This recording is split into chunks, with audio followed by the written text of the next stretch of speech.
Welcome to the Connected Leaders Academy virtual conference designed to reshape your vision of transformation. As we navigate the evolving business landscape, our speakers will unveil innovative strategies to manage and initiate change. Prepare to adapt, innovate, and lead, ensuring your role in this transformative era. Hello, everyone. My name is Barron, and I'm so excited to be here and having an opportunity to speak with you. I want you to pronounce the word philanthropy. That's right, philanthropy. It's probably a word that you don't use very often. It doesn't exactly roll off of your tongue. Matter of fact, I could have a blooper reel of all the times I've heard people mispronounce it. And it's no shame. It's not something you hear every day. Most people are familiar with the word, but they don't really know what it means or what it is. When you think about the word philanthropy, what do you think about? Or who do you think about? I'm sure you think about people like Bill and Melinda Gates, Oprah Winfrey, Warren Buffett, or the young man called Mr. Beast who's giving away hundreds of millions of dollars. All of these people are well-known philanthropists, but they're not the only ones. What are you well known for? What are you well known for? If you're not well known for philanthropy or charitable giving, guess what? You are missing out on the business of giving. That's right, the business of giving. And that's what my topic is about today. I want to talk to you about the business of giving because it could be a powerful tool for you in your business. It can help you with your business strategy. You can differentiate yourself from other businesses. You can engage your employees better. You can resonate with more customers. You can build that most important brand image, and it can make the world of difference in your business. Philanthropy can be used as a driver for business growth and social impact. Let's do an experiment. If you have company A, company B, company C, and all of those companies did the same thing, so very similar products that you all enjoy. But company C says, we have a philanthropic arm to our business. We're being socially responsible. Now, guess what? Most of the time, about 90% of the people will go with that company that's being socially responsible. The research bears that out. Think about that for a minute. You've been to stores, grocery stores, and different restaurants, and they're asking you, do you want to make a donation of $1, $10, $5? And a lot of times people say, yes, I will. Why is that? It's because they can appreciate that this business has taken the initiative to support nonprofits in their communities. Matter of fact, millennials and Gen Zs don't even want to work for companies that are not being socially responsible. And we'll talk about that a little bit later. I was at Duke University recently, and I was talking to some wonderful students about philanthropy. And during my talk, about 15 minutes into it, a student raised her hand and she said, Mr. Damon, I hate to ask this question, but what is philanthropy? And I saw the look in her arms and in her eyes, and I appreciated the fact that she was bold enough to ask the question. Because sometimes, as professionals, we take for granted that people know exactly what we're talking about. In that particular instance, I did, because here I am at one of the most premier, prestigious universities in the world, talking to brilliant students, and I assumed that they knew what philanthropy was. So I'm not going to assume today that you know what philanthropy is. I'm going to share it with you, and I'm going to give you the technical definition. I guarantee it's going to blow you away. The technical definition is philanthropy is the love of mankind. Wow. Drop the mic, right? Drop the mic. The love of mankind, that's it. But it's powerful when you think about it. Philo is the word love. Anthro is human or mankind. That's what it means. Do you love mankind? That's the question that I want to ask you today. Do you love mankind enough for you to use your time, your talent, and your treasure to make a difference in the lives of people? So ponder that for a moment as you continue to listen to me. I didn't always love mankind. If I'm being fully transparent, I've always, I love my family, but more importantly, I loved me. You know, I spent a lot of time with me, thinking about me, talking about me, being selfish, not willing to give my time, use my talent or my treasure. All I wanted to do was make money. I'm a third generational entrepreneur. I saw my grandfather make money. I saw my father make money. I used to go with my grandfather when I was very young to all of his different business ventures. And I watched him and I said, ooh, I want to do that. I want to make money. But I didn't see the charity side. I didn't see the philanthropic side. I didn't know what philanthropy was. I didn't know what charities was and nonprofits. Matter of fact, that sounds like a interesting dilemma. Nonprofit, why would someone not want to make a profit? I don't understand that. I had never mentored anybody. I never volunteered at a soup kitchen or donated any money. I was too busy trying to position myself to make money. And some of you all listening to me today may be able to identify with that. Too busy trying to make money. Now, there's nothing wrong with making money. Trust me, I'm all for it. But I am all for also balancing it out where you can make money and also make an impact on people's lives. For me, I kind of had to learn the hard way.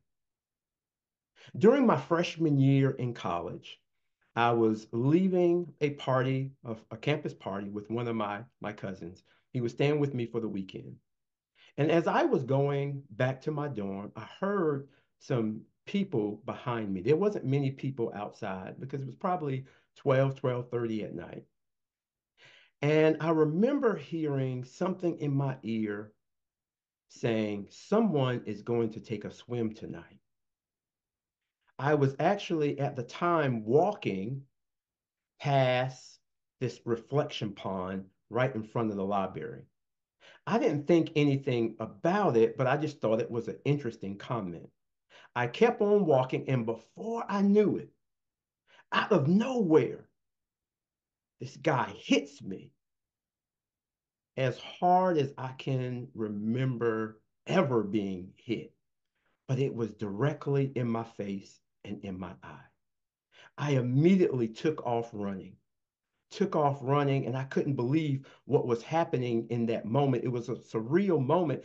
And in my mind, there were so many things going on. All I could think of, I want to run for my life. At, as I got to a certain point, I stopped and I realized that the perpetrator was behind me because I found out later there was 5, 6, 7 guys that was a part of this group that was literally going around different campuses in the area and terrorizing people for no reason. That night, I was in the wrong place at the right time. And before I knew it, I ended up in a police car, listening to this young man lie on me. I had never seen him before in my life. And here I am trying to defend myself against someone who was just out to do wrong. Can you imagine that? That was a defining moment in my life. That's the night everything changed. Have you had that defining moment in your life? As I was listening to the police officers and him just looking at me, like here is another black on black crime incident. It bothered me. It hurt me mentally, emotionally, and ended up hurting me socially as well. After being mentally, emotionally scarred, I went home. I went back home for a couple of weeks. I was a first generational college student, so I didn't know that I probably should have withdrew from school to save my grades. I went home. I can remember my grandmother saying to me, "Don't go back to that school." But I had to go back. I had to finish and take my exams. Unfortunately, after I took my exams, I failed miserably and I had a terrible GPA.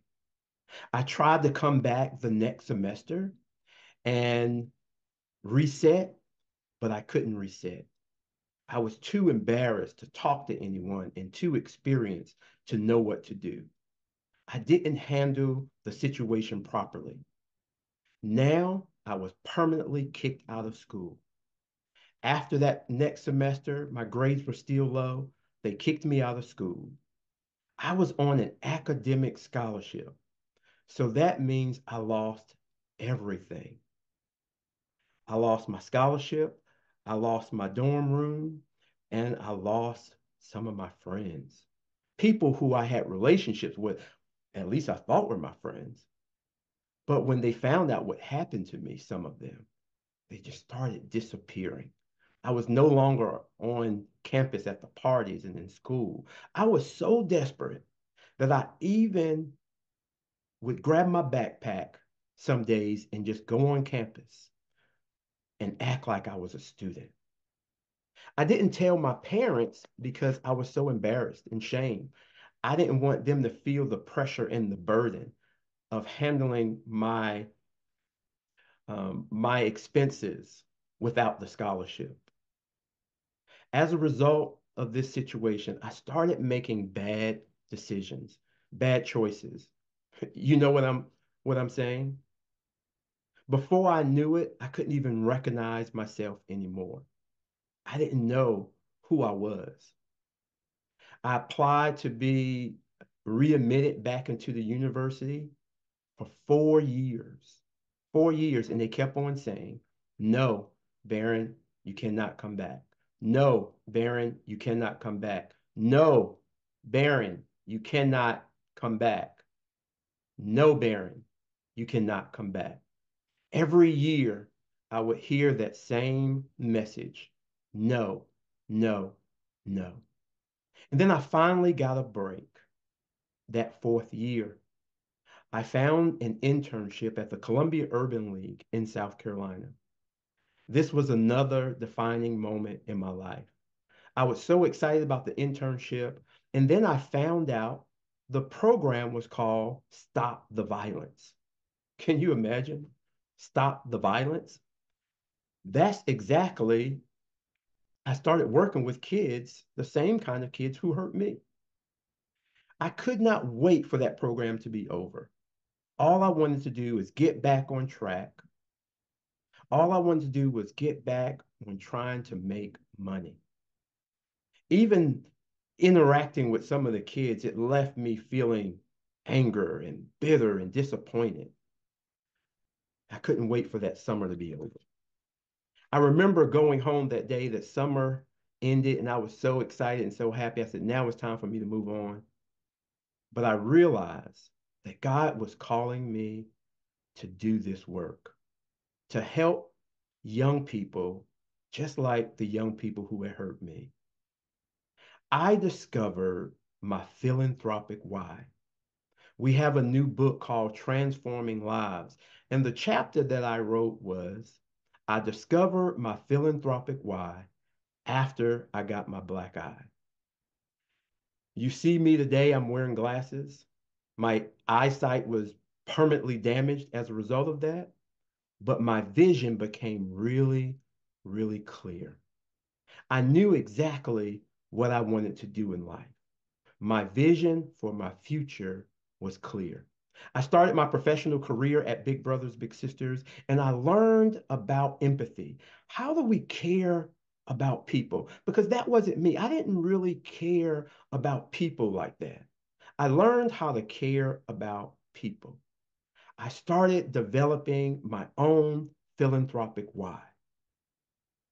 I started using my time, my talent, and my treasure. And I went on to have a stellar career at Big Brothers Big Sisters. I learned how to put other people's needs before mine. And that was a new concept for me. And it may be a new concept for you too. I started asking the question, how can I impact the lives of others? And there are many ways that you can do that. According to the US Trust study, the greatest challenge that people have is not knowing what their philanthropic why is and what organizations they care about and what organization you can donate to. There are close to 2 million nonprofits in the world. I was talking to a wealth advisor because I work with wealth advisors, estate planners, and attorneys with my business as a philanthropic coach. And he says, Barron, I really want to make a difference. I really want to help people, but I don't know how to get started. And I said, of course, I can help you with that. But why don't you know? There's only 2 million nonprofits out there. And we got to laugh about that. But I said, I can help you take those 2 million nonprofits and narrow it down to 3 to 5. As a philanthropic coach, we help people create their vision, their mission, and their strategic plan around their giving. If your business doesn't have a strategic plan, you are missing out on the impact and the business of giving. Small to medium-sized businesses can use philanthropy as a tool to make a difference. We know that larger companies do it all the time. They create these programs called corporate social responsibility programs. But sometimes we boast of making 6 and 7 figures, and we talk about the money that we're making, but we're not giving back to our communities. What are you waiting for to make a difference in your community? When I'm meeting with people, I hear a variety of reasons why people don't want to be philanthropic right now. It's not because they're bad people, obviously, because they're doing some great things in their business, but they just haven't taken the time. Because people say, oh, I don't have the time to do that. Oh, it's not the right time. Oh, I'm too busy working or spending time with my family. And I tell them, incorporate your philanthropy with your family. I remember days sitting around the table with my children, my wife, and we're deciding what organizations we're going to support. How about the money? People say, hey, I don't have all the money that I need to be able to do that. I don't have enough money. How much money do you need to be philanthropic? All you need is the willingness and a strategy. I've seen people's lives change for as little as $100, $250, $500. I have my own personal story of how I gave $10 to someone over a course of a year, multiple times. And that turned into a $10,000 blessing. I would love to share more of that story with you later on. People have misconceptions about philanthropy. They see and hear about billionaires giving away all this money, and they automatically exclude themselves. It's not about the gift size, it's about your generosity. How about if you don't know what to do strategically? We help people set up a strategy that they can use to support nonprofits. You have others in your communities that you can help and make a difference. I want to share with you in my last few minutes some of the powerful strategies that you can use in your own business. Take your pencil and your paper out because you're going to want to capture this. It will help you with enhanced reputation. Engaging in philanthropic activities enhances your company's reputation. It improves your brand image among consumers, employees, and stakeholders. How about customer loyalty? I mentioned earlier the example between ABC customers. You're more likely to support and be loyal to a company that's making a difference in their communities. How about employee engagement? We know that retention is a big problem in this country for big businesses and small businesses alike. Helping people in your community helps with employee engagement, and there's a lot of research out there about it. How about risk mitigation? How about if your company is kind of struggling with your brand or some challenges you may have? Philanthropy can help mitigate risk. And we've worked with people who had to mitigate risk before. How about access to talent? Companies involved in philanthropy often attract the top talent because they want to come work with you, because they know that you're doing good in the world. How about innovation and collaboration? Philanthropy invites you to collaborate with others. As entrepreneurs, there's a lot of things that you have to be responsible for. You're being creative and innovative, but you can do the same thing, even if you don't have the resources right now. But you do have time and you do have talent. How about donating goods and services? These are some things that you can do for free. Offering products or services for free or at a discounted rate to support causes that you believe in. How about volunteering your time? Encouraging your employees to volunteer. I have a small team, but I always tell them, take some time to volunteer and I'll pay for it. And I'm not a big company. Provide resources, share resources such as office space. How about that? Equipment or expertise with local nonprofits. There's some skill sets. We have so many entrepreneurs on this call today, and they have so many areas of expertise that they can help and support. How about raising awareness? Maybe you have a great following on your social media outlet, and you can have them use your social media account to raise money. You can partner with nonprofits. You can offer mentorship. You can host fundraising events for nonprofits because that's so important. And you can implement sustainable practices. According to the Harvard School of Business, over 90% of consumers worldwide are likely to switch brands supporting a good cause. I'll leave this with you. One day, my son and I was in the car and we was at a stop sign. And he says, Dad, who is that person there? I said, son, it's a homeless person. And they need food and water and shelter. And he said, Dad, what are we going to do about it? What are we going to do about it? Here's this 3 or 4-year-old kid. He knew there was something wrong. There's a lot that we can do. I remember feeling that sinking sound saying, what are you going to do about it? And I'm asking you today, what are you going to do about it for your company in the business of giving? We'll see you soon. You can go to barrondamon.com. Thank you for participating in today's enlightening session. As we transition to our next expert, remember that each strategy and insight is a step toward becoming a transformative leader in your field. Visit connectedleadersacademy.com to stay engaged and informed. The journey of change is ongoing. Let's move forward together.